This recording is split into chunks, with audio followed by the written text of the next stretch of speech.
Staying competitive in today's industrial world, well, it demands constant learning, but let's be honest, keeping up can feel like trying to drink from a fire hose sometimes. It's overwhelming. Totally. That's exactly why we do this. Welcome to the deep dive. We sift through the noise, we pull out the key stuff from important sources, and, try to give you the crucial knowledge you need efficiently. And today, our focus is on a really valuable resource for anyone navigating Industry 4.0. It's Andrés Felipe Hurtado's book, Verdades que duelen pero que transforman en la Industria 4.0. Right. Truths that hurt but transform. Good title. It is, and it comes from his deep experience over 20 years in the field. Plus, it builds on insights from his Automatization Industrial IMU podcast and YouTube channel. So it's practical, experience-based stuff. Exactly. This isn't just theory pulled out of thin air. It's grounded in, what actually works. Hurtado tackles a whole range of things. Yeah, like how to learn faster, the key technologies. Data, that big OT versus IT divide. Robots, the future of PLCs.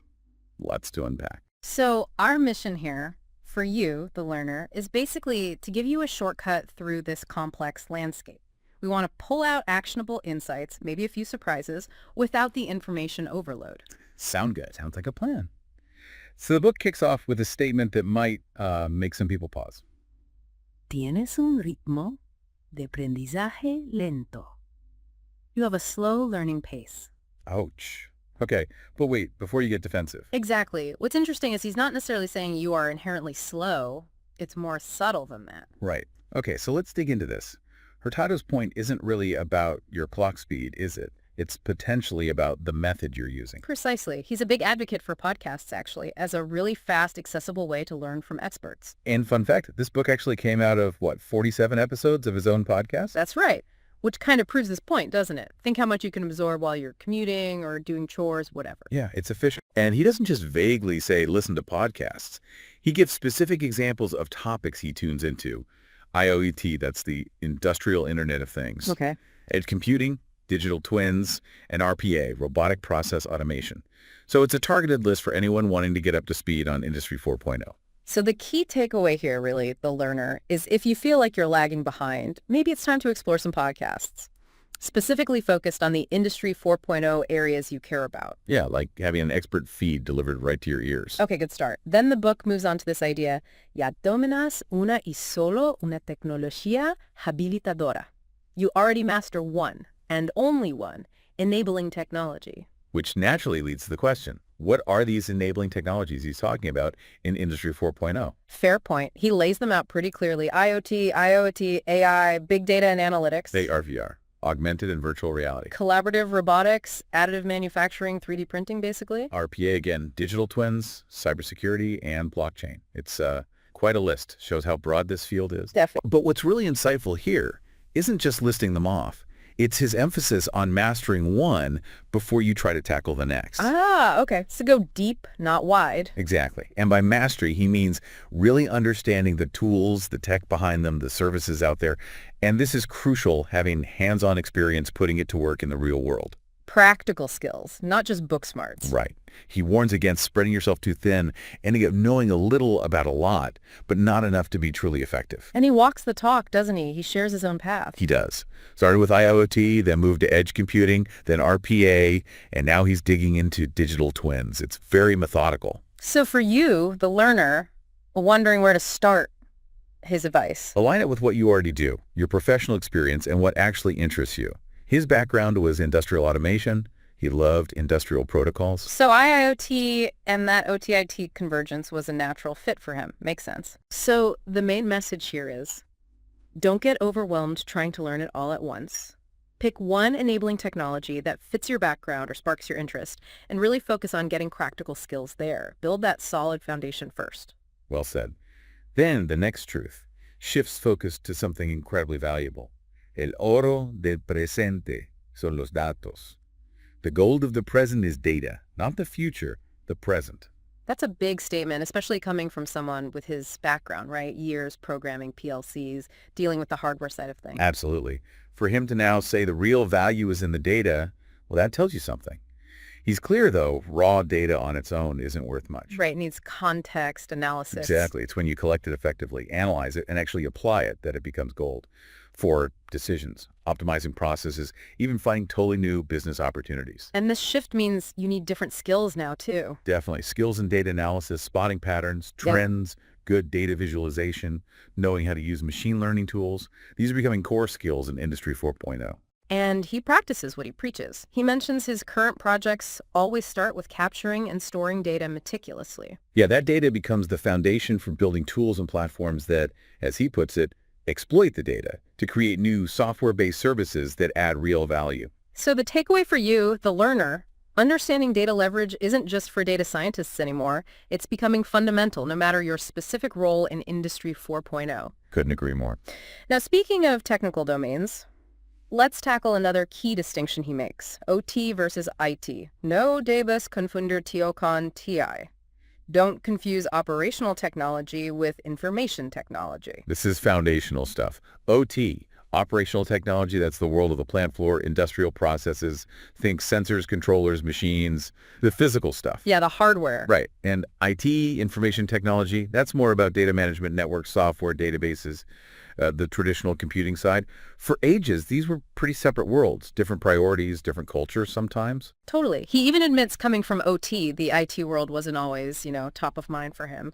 But now... Now, he stresses, we're at a point where integrating them is critical, mostly driven by needing to connect the factory floor to the cloud, leveraging IT infrastructure in the industrial space. Because that's where the data needs to go to be useful, right? Exactly. For those data-driven business models. And where these two worlds meet, communication is everything.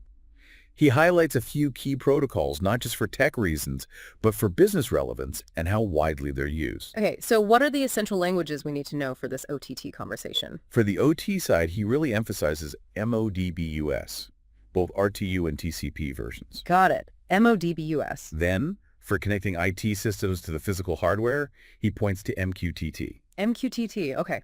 Message queuing telemetry transport. That's the one. And for connecting up to the cloud, it's all about APIs, application programming interfaces. APIs. Basically like menus for software to talk to each other. That's a great way to put it, yeah. They let applications share info or services without needing to know all the messy details underneath. So while there are tons of other protocols, the big three to focus on are MODBUS, MQTT, and understanding APIs. that's the gist. Familiarity there is key for navigating this converged landscape. Which leads nicely into challenging an older idea, doesn't it? His next point.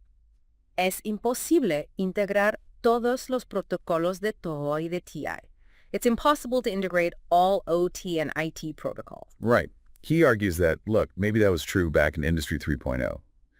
But with Industry 4.0, things are changing fast. How so? He sees this convergence of tech, the way industrial networks are integrating, especially using those APIs we just mentioned, Yeah. breaking down the old walls. And there's a specific tool he credits for helping with this. Yes, he really highlights Node-RD here. He calls it a visual flow-based programming tool. Lets you design how information moves between different systems, coordinating technologies in a pretty straightforward way. Like a bridge builder for different tech islands. Kinda, yeah. And what makes it so powerful is its versatility. Runs on different operating systems. You can deploy it locally in the cloud. And flexible. Very. And that adaptability is huge for overcoming those old communication silos in industry. So the key takeaway for you, the learner, tools like Node-RD mean integrating diverse systems isn't the impossible dream it used to be. Those old limits are fading. Definitely. Now let's tackle a classic debate. Es mejor usar tecnologías closed source que open source on la Industria 4.0. Better to use closed source than open source in Industry 4.0. Ah, the old proprietary versus open debate. Hurtado acknowledges that traditionally in the OT world, closed source was king. It was, yeah. But he points out that in IT, and increasingly in OT too, that's just not the whole story anymore. What's driving the change? A big factor is the cloud. Think about Industry 3.0. You bought software. You managed licenses. Now in Industry 4.0, you see a lot more cloud-based stuff like SaaS. Software as a service, pay as you go. Exactly. Where you pay for access, usually a subscription. It's a fundamental shift in the business model. So moving away from owning licenses to subscribing to functionality. Pretty much. He talks about how software rights have evolved, licenses, SaaS, freemium, memberships, subscriptions. He even uses the Netflix analogy, suggesting we'll increasingly pay for industrial machine functions via subscriptions. driven by that need for data-driven services. Wow, machine as a service almost. Kind of, yeah. So the crucial point for you, the learner, is to get your head around these changing business models for software and services. The trend is definitely towards cloud subscriptions, paying for access. Okay, interesting shift. Let's pivot a bit to professional development. Ruta de formación desde IoT, the training path from IoT to IoT. He asks a good question right off the bat. Is knowing IoT enough for Industry 4.0? And his answer basically is no, but it's a really important starting point. Why start with IoT? Because it's more accessible, generally lower cost, easier to get started with implementing a remote data collection, basic connectivity stuff. It's a good entry ramp. Makes sense. So what are the core IoT things he says you need to learn first? Well, hardware selection, he mentions Arduino is a great starting point. Understanding the MQTT protocol and Brukers, using Node-RED for that visual flow design. We keep hearing about Node-RED. It's central. Also, RESTful protocols and JSON for APIs, managing data in cloud databases, Amazon, Microsoft, IBM, etc., and basic data visualization, building dashboards. So a solid IoT foundation. Then how do you make the leap to IoT, the industrial IoT? It's about taking that IoT knowledge and applying it to the industrial world. That means using more robust industrial-grade hardware stuff built for tougher environments that can talk to traditional industrial gear. And that's where the hardware cost goes up, I imagine. Typically, yes. And this is where knowing those traditional industrial technologies becomes non-negotiable. Like what? PLCs, VFDs, variable frequency drives, transmitters, HMIs, SCADA systems, DCS, and the languages they speak. Modbus, Profibus, Profinet, Ethernet IP, and so on. Gotcha. So the path is build a solid IoT-based hardware, MQTT, Node or Red, APIs, cloud, dashboards, then layer on the industrial-grade hardware knowledge and those specific industrial protocols. That's the strategic route he lays out. Build the foundation, then specialize for the industrial context. All right, now let's tackle the big one, the fear factor. Los robots nos van a robar nuestros empleos. Robots are going to steal our jobs. Yeah, the classic fear. His take is pretty pragmatic, actually. He says it's not necessarily true, or at least not the whole story. So what should we focus on instead? On what we can control, our ability to adapt, to embrace new tech. He argues Industry 4.0 needs agility, requires people willing to learn and use new tools effectively. It's about adaptation, not replacement. Largely, yes. He shares personal stories like switching from Windows to Mac or teaching his mom digital skills. The point is, humans are adaptable. That's true. We do learn. The real danger, he suggests, isn't the technology itself. It's complacency, getting stuck in old ways. So it's about mindset, continuous learning, seeing tech as an opportunity, not just a threat. Exactly. For you, the learner, the takeaway is to try and reframe it. See these tools as ways to grow, to expand what you can do, rather than just something to be scared of. Keep learning. Okay, good perspective. Which brings us back to a tool he clearly thinks is vital for adaptation. Node-RED. He makes a really strong statement here. He does. Es obligatorio dominar Node-RED en la Industria 4.0. Mastering Node-RED is mandatory. Mandatory. Wow. He calls it the universal gateway for IIoT. You mentioned it's flow-based programming. Yeah, visually connecting nodes that perform specific tasks, like building with digital Lego bricks for data flow. It started at IBM, now it's open source, managed by the JS Foundation, big names behind it. And its strength is connecting things. Absolutely. Connecting devices, services, especially using MQTT. It's super versatile for IoT. Runs on different OSs, Docker, Raspberry Pi. Plus, more and more hardware makers are releasing their own Node-RED nodes now. Makes integration easier. Definitely. And for IoT specifically, he sees it as crucial for linking those traditional industrial protocols with modern cloud platforms. He even points out its potential for SMEs, smaller businesses, to connect to production systems and get insights affordably. So, becoming skilled in Node-RED, that's a strategic move. Hugely strategic, according to him. It's powerful, adaptable, gaining momentum, and lets you build custom solutions. It's a key skill for anyone serious about Industry 4.0. Right. Now let's talk about something foundational, a real workhorse. The PLC. The fear is, los controladores lógicos programables van a desaparecer. PLCs are going to disappear. He shoots that down pretty firmly. False. Okay, why? Because PLCs, he argues, are still the fundamental brain of industrial automation. They're not disappearing. They're evolving. How are they evolving? Major players, Siemens, Allen Bradley, Schneider Electric, they're building IoT features right into their PLCs, making them convergence points between OT and IT. So adding support for things like MQTT, APIs, JSON. Exactly. His experience tells him they're still incredibly efficient and reliable for the core control tasks in tough environments. But he adds a caution, right? Don't try to make Node-RED do the PLC's job. Right. He warns against replacing real-time control functions with tools like Node-RED. Node-RED is better suited for data integration, sending data to storage, feeding AI models, higher-level stuff. So let the PLC do the control, but use other tools to grab the strategic data from it. Precisely. Keep the PLC focused on control, extract the valuable data for other systems. Okay, so the takeaway for you, the learner, PLCs aren't going anywhere. They're adapting, integrating, and their core control job remains critical. Absolutely. Now, how do we know if a company is really moving into Industry 4.0? He addresses this. ¿Cómo avanzar de Industria 3.0 a Industria 4.0? How to make that leap. His answer seems to hinge on edge computing. Yes, he puts edge computing right at the center of that transition. It's all about intensive data exploitation, close to the source. Okay, so what defines edge computing in this context? What are its key features? He breaks it down. First, local data storage, keeping historical records from industrial protocols right there. Second, monitoring and visualization, having dashboards locally to see what's going on. Makes sense. Third, connectivity upwards using APIs and MQTT to send summarized or important data to higher-level systems. And fourth, some basic local analytics, maybe simple predictions or analysis done right there on the edge. And his argument is, if you don't have that, you're probably still in 3.0. Pretty much. He argues Industry 4.0 requires at least this level of distributed intelligence to really use the data effectively. And guess what tool he mentions again as foundational for building edge solutions? Let me guess. Node or a D? You got it.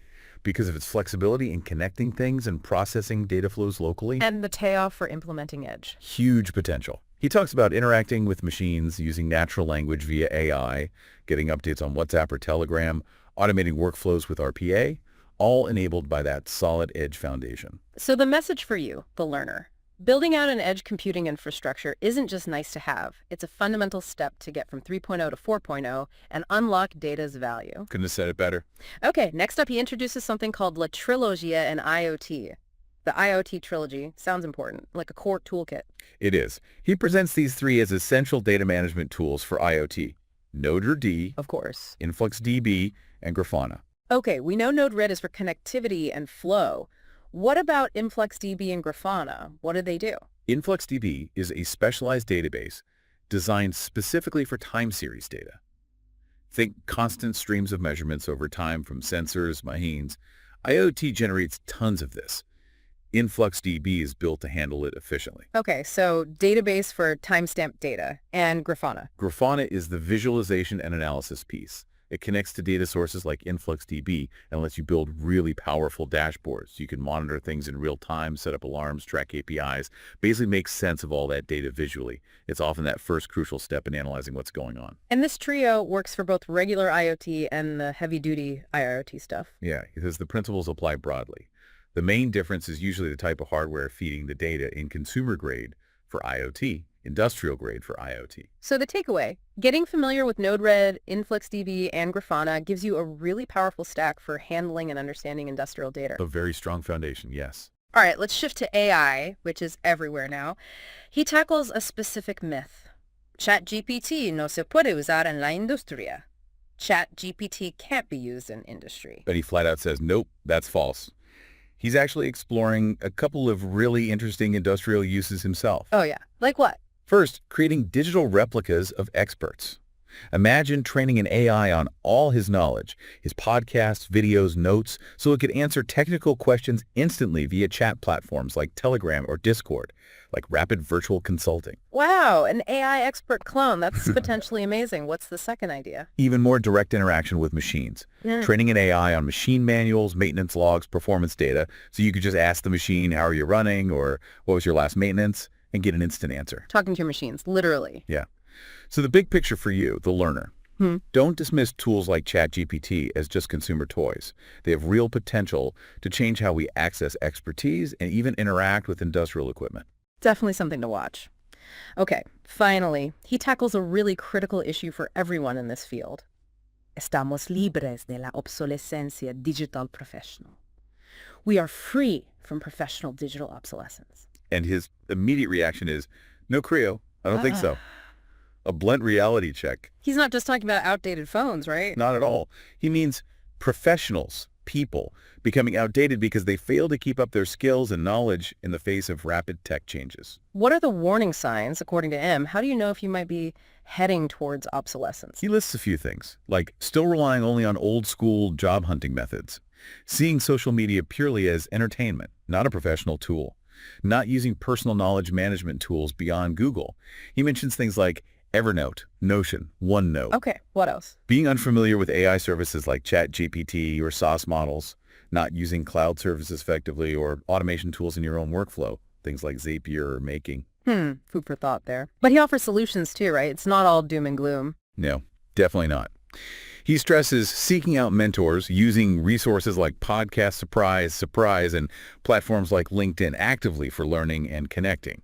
And he reiterates, AI isn't here to replace you, but people who use AI effectively will have an edge. So the core message for you, the learner. Continuous learning and adaptation aren't just buzzwords. They're essential survival skills now.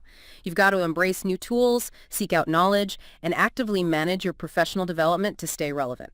Avoid becoming digitally obsolete. Absolutely vital. So wrapping up this deep dive, we've covered some really key ground from Andres Felipe Hurtado's book, The Power of Podcasts for Learning, focusing on mastering one tack at a time. The absolute centrality of data, bridging that OTIT gap. Tools like Notared being mandatory, the shift to service models, That path from IoT to IoT, adapting to robots and AI. while still valuing PLCs and understanding the importance of edge computing. It's a lot, but it paints a clear picture.